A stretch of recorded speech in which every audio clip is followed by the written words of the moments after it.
Assalamualaikum warahmatullahi wabarakatuh.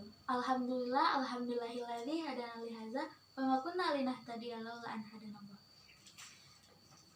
Selamat siang, salam sejahtera bagi seluruh hadirin. Yang terhormat Wali Kota Jakarta Selatan Bapak Marullah Matali, dan yang saya hormati seluruh hadirin yang dapat berkumpul di acara peringatan Hari Anak Nasional. Tak lupa pula puji dan syukur kehadiran Allah Subhanahu wa Ta'ala yang telah mengizinkan kita untuk berkumpul pada hari ini. Berbicara tentang peringatan Hari Anak Nasional, kira-kira apa topik yang paling pantas untuk dibawakan pada peringatan Hari Anak ini? Ya, benar, tentang akhlak. Di sini saya akan menyampaikan dan kita akan berdiskusi tentang pentingnya pendidikan akhlak pada anak sejak usia dini. Akhlak adalah sifat yang tertanam dalam jiwa manusia yang mendorong untuk melakukan perbuatan baik tanpa memerlukan pemikiran dan pertimbangan. Akhlak pada dasarnya mengajarkan manusia untuk berhubungan dengan Tuhannya dan dengan sesama manusia lainnya. Pendidikan akhlak merupakan pembentukan perilaku baik yang menimbulkan nilai moral kepada manusia. Tujuan mempelajari pendidikan akhlak ini adalah agar anak dapat membersihkan perbuatan dosa dan maksiat. Pada era 4.0 ini sangat penting dibentuknya akhlak-akhlak mulia kepada anak dimulai sejak usia dini. Karena tidak sedikit kasus-kasus yang diperankan oleh anak-anak, contohnya melawan kepada orang tua, melawan kepada guru, bahkan kasus-kasus yang besar seperti membunuh ataupun memperkosa. Tentunya hal ini berdasarkan kepada kurangnya pemahaman akhlak dan penanaman akhlak kepada anak-anak sejak usia dini. Contoh kasusnya yang sedang viral pada saat ini yaitu anak seorang remaja usia 15 tahun membunuh seorang anak berusia 6 tahun. Usut punya usut, ternyata sang anak ini terinspirasi dari film kartun yang sering ia tonton yang menggambarkan adegan-adegan kekerasan. Menurut Sandra Turner Brown, seorang ahli psikologi anak, menyebutkan bahwa anak-anak yang sering terpapar oleh kekerasan akan mempraktekkan perbuatan tersebut di kehidupan nyata. Nah, kira-kira bagaimana seorang anak itu bisa mendapatkan tontonan-tontonan kekerasan tersebut? Tentunya karena kurangnya pengawasan dari orang tuanya. Anak-anak dibiarkan saja menonton hal-hal yang ada di internet ataupun di televisi tanpa adanya pengawasan orang tua dan tanpa ditanamkannya pelajaran akhlak. Dan kurangnya, satu lagi yang paling penting itu kurangnya pengawasan orang tua.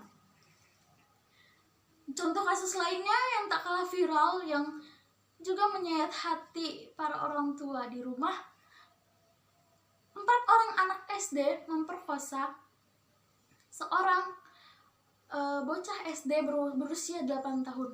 Kira-kira apa yang terfikirkan dalam benak kita mendengar kalimat tersebut? Anak SD memperkosa anak SD. Apakah pantas? Tentunya tidak. Hal itu dikarenakan karena sang anak dibebaskan untuk mengakses internet, mengakses situs-situs porno, sehingga anak tersebut kecanduan dengan gadget dan mempraktekkan apa-apa yang mereka lihat. Nah, disitulah peran orang tua untuk menanamkan sedari kecil perbuatan baik, akhlak-akhlak yang mulia agar anak tersebut jauh dari perbuatan keji tersebut.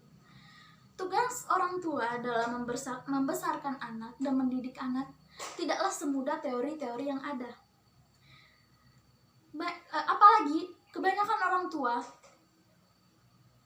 membesarkan dan mendidik anaknya sesuai dengan pola-pola asuh yang lama yang mereka dapatkan dari orang tua mereka tersebut.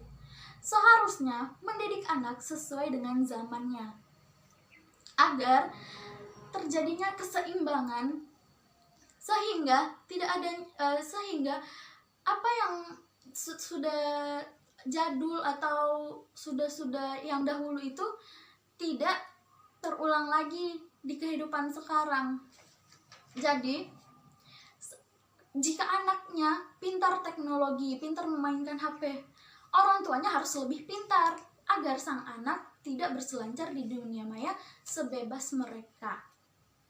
Menurut Megawati, ada beberapa kesalahan orang tua dalam mendidik anak yang dapat mempengaruhi perkembangan kecerdasan emosional anak yang berdampak kepada pembentukan karakter anaknya tersebut, yaitu kurang menunjukkan ekspresi kasih sayang yang baik secara verbal maupun non-verbal.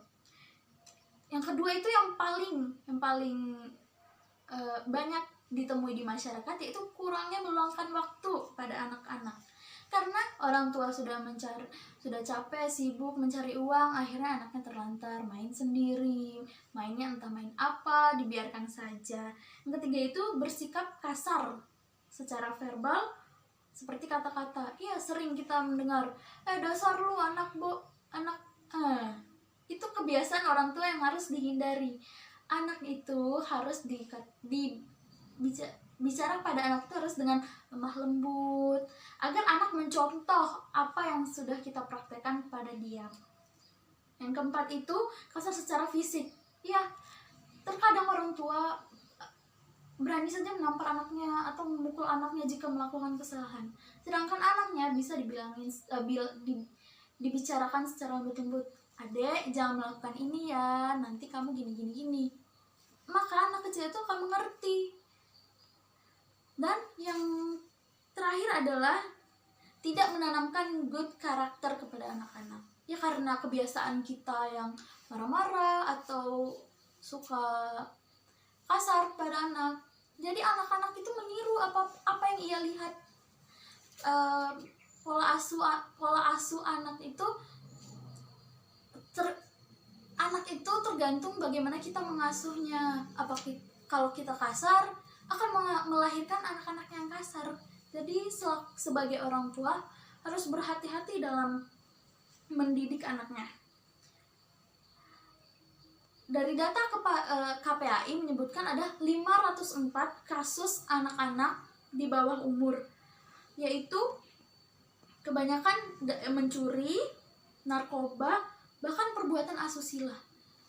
Anak-anak sudah kenal narkoba, itu pasti dari lingkungannya, dari teman-temannya. Nah, dibutuhkan pengawasan orang tua agar anaknya tidak terjerumus pada hal-hal yang negatif. Karena pada tahun 2030 hingga 2040 nanti diperkirakan Indonesia akan mengalami puncak bonus demografi, yang mana usia produktifnya lebih banyak daripada usia tidak produktif. Maka hal itu perlu disiapkan dari sekarang untuk membangun pemuda hebat di Indonesia. Ditekankan sekali lagi kepada orang tua agar sangat dibutuhkan agar menjadi contoh yang baik kepada anaknya dan mengontrol anaknya agar